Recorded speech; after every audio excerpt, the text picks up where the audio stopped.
John Podesta's emails out there by Election Day, so stay tuned for that, is that it's not just offering a window into how the Clinton campaign works. It gives you a window on how she might govern as president. Let me give you two quick examples. You mentioned the fact that her top campaign officials were in the dark about her email scandal. Look at this first email. John Podesta going back and forth with Robbie Mook, who's the campaign manager. Podesta, as the New York Times story broke about her email situation, did you have any idea of the depth of this story? Mook, nope. We brought up the existence of emails in research this summer, but we're told that everything was taken care of. So you have the campaign chairman and the campaign manager saying, we didn't really know it was this bad. We asked about it either to Hillary Clinton or other people, and we're told everything was taken care of. That gives you an idea that maybe Hillary Clinton kept the most serious information to just herself, and maybe people like Cheryl Mills and Huma Abedin.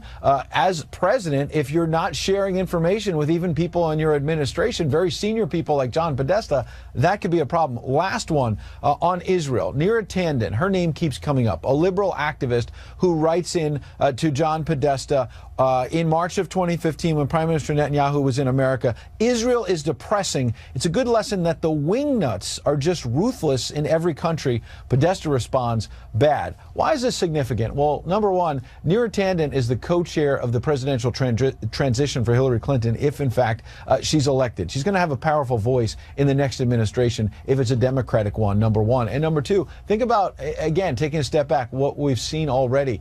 Previous emails attacking Catholics, talking about needy Latinos, now taking a shot at Israel here. This is serious stuff, and it keeps popping up day after day, Harris. Yeah, and for maybe another reason, too, when you consider just how chilly the relationship is between President Obama and Benjamin Netanyahu of Israel. I mean, you would want there to be civility and even playing ground going forward with our staunchest ally in that part of the world. No doubt about it. And you're right that the Clintons have played this as, look, former President Bill Clinton has a good relationship with Prime Minister Netanyahu, and so does Hillary Clinton as a former Secretary of State, and that maybe she's more hawkish than President Obama and would forge a new day, a new relationship with Israel. These emails suggest otherwise, Harris. All right. Boy, transparency. It can be scary sometimes. Ed Henry, thank you very much. Let's come out now and talk first with Eric Bolling. Your thoughts on all of this? So 35,597 emails so far, 14,000 and maybe 400 or so left to go. Neera Tanden, she's very aggressive on email. If you've seen these, I mean, some foul language on some of these. Clearly, she didn't ever expect her emails to be in the light. I will tell you that a lot of them, it's not adding up to a lot for me, but the ones that do are crushing it. For example, yesterday, the Podesta stuff, the Podesta and Kim, how's this? Kim Strassel wrote an op-ed in today's Wall Street Journal. It's a lead op-ed talking about this relationship between Teneo, a corporation that's set up as a PR/lobbying firm to unite Bill Clinton, access to Bill Clinton with these big donors, Coca-Cola, UBS, Dow Chemical, $19 million goes through Teneo, ends up in Bill Clinton's pocket. These are massive, massive crony agreements. And what Kim draws the line, she says, the Clintons don't have that line.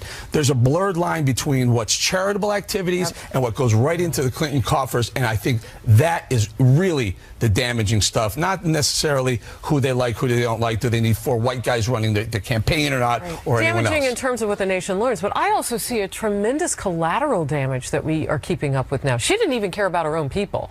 I mean, they didn't know what was going on, but they would be tasked for defending her. And I think about people like the New York City Commissioner, formerly Bill Bratton, who's now with Teneo, and the collateral damage that some of these people who've gone to work for these subsidiaries may feel. I don't know. It's a bigger picture now with these emails. It is. I wouldn't cry for Bill Bratton. I'm sure he's making a fortune. I mean, that's the reason why these people go over and become consultants. I mean, they essentially go on the dole over there at Teneo. To me, I agree with you. It begins and it ends with the foundation. They brought the 2014 nonprofit Lawyer of the Year out of retirement to go through the foundation and look at the documents, and her findings were amazing.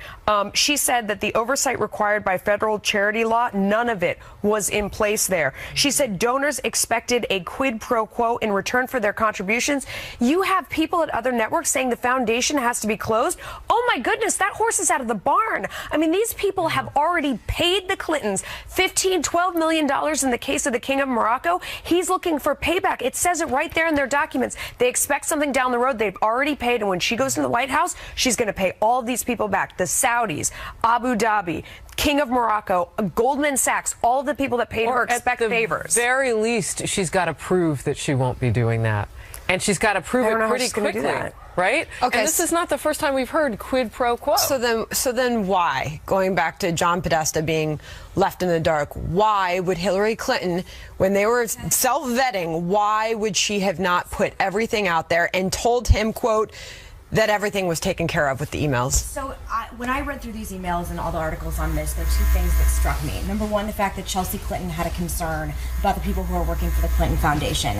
It is quite obvious that Hillary Clinton is Tony Soprano and her consiglieres, Cheryl Mills and Huma Abedin, these henchwomen that will do anything and everything for her, even if it's illegal, even if it's compromising national security. And what concerns me is we're going to have a president who only relies on these two women who for concern and for these two women for everything, and not include her advisors and the people that also work for her.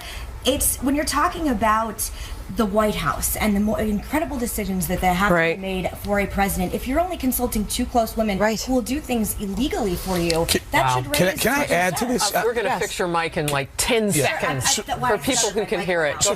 So here's the issue. Hillary Clinton was at the State Department. Doug Band, Cheryl Mills, Huma Abedin were jumping between State Department, Clinton Foundation, and Teneo. And herein lies the problem. Because so you can say, all right, so Bill Clinton ingratiated himself to the tune of about $116 million through the access that he was providing, Teneo was providing, but the Clinton Foundation is separate. No, it's not. The Clinton Foundation was also taking money from them too. So Teneo would say, hey, you want access to Bill Clinton? Right. He's the former president. Right. That's fine. We'll give you access. You need to pay $500 grand for Bill Clinton to speak, or you need to make a donation to the Clinton Foundation, and we'll provide access. It's really incestuous what they did. An opinion. And this that's is in the email. That's in years of this they've been doing this. This is fact. This is not opinion. This is what they wrote. So you started with this is a window, perhaps, into the world of how a Clinton administration would run.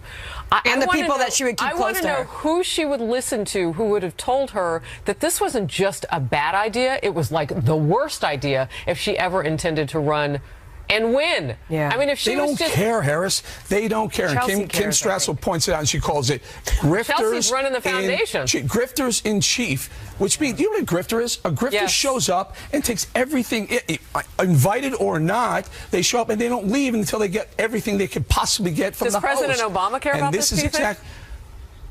I don't know. He doesn't seem to be involved in any of this. He did originally because he was the one that said that there needs to be this Chinese wall and that they need to stop taking money from foreign governments. And he said, I mean, this was his concern. He also defended her and said she did nothing wrong. Well, I don't know. He might be regretting that as you see all of these emails come out, and it shows exactly that they were doing everything they said they promised they would not. I just asked that question because of how much we are seeing in this month of October, and you brought it up months ago. Watch October, and the Obamas come out. I mean, this is complicated. But here we are 11 days out, and so we can talk about this on the couch every day because these emails are coming out, it seems like, every day. And what really political impact is it having? There are a massive amount of undecideds right now, more than probably in the last 5 or 6 election cycles. There's conflict on this issue. Well, there's independents and independents and undecideds, and there are people right now going, I would love to say I want to vote for Hillary Clinton. I can't get to. I would love to vote for Donald Trump. I can't get to. They're undecided between am I going to really show up and vote or am I going to stay home? I don't think there are people that aren't necessarily that many that are deciding one candidate or the other, but there are people that could just say, you know what, she's awful too, I'm staying home. Wow. Okay, we'll move on. After that Access Hollywood tape came out, a lot of Republicans pulled their support for Donald Trump. Remember the lewd comments he made? Now they're doing an about-face. This is like the 5th about-face, isn't it, for them? The Republicans who are jumping back onto the Trump train, and whether more will follow. And Donald Trump going after Joe Biden for saying he'd like to take Trump behind the gym for past comments about women. Trump says he dreams of fighting the vice president. But argues the press would tear into him if he ever said anything like that. Is he right? Stay close. Donald Trump holding a rally this afternoon in the battleground state of New Hampshire. And with just, count it, 11 days to go until Election Day, more high-profile GOPers are reversing course, now saying they will vote for Trump. We told you about Congressman Jason Chaffetz yesterday, the chairman of the House Oversight and Government Reform Committee, tweeting he won't re-endorse Trump, but he will vote for him. Also, Republican Senators John Thune of South Dakota, Deb Fischer of Nebraska, and Mike Crapo of Idaho, who all called for Trump to quit the race after that Access Hollywood tape was released, are now saying they will vote for him after all. This, as a new Fox News poll shows Trump supporters with a higher level of support than Clinton voters, 68 to 61%. What do you make of all this? They're gonna support him. They're not gonna support him. Now they're gonna support him again. It's awful. Look what Hillary Clinton has. She has the seated president, President Barack Obama, as a surrogate. He's fantastic.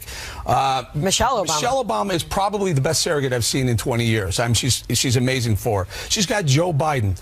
What does Donald Trump have? He has Donald Trump. Yeah. It's just when I hear people say on the GOP that I can't support him, okay, fine.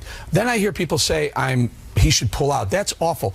Or even worse, when a GOP establishment person says, I'm going to vote for Hillary Clinton. Look, I'm a one-issue voter right now. One.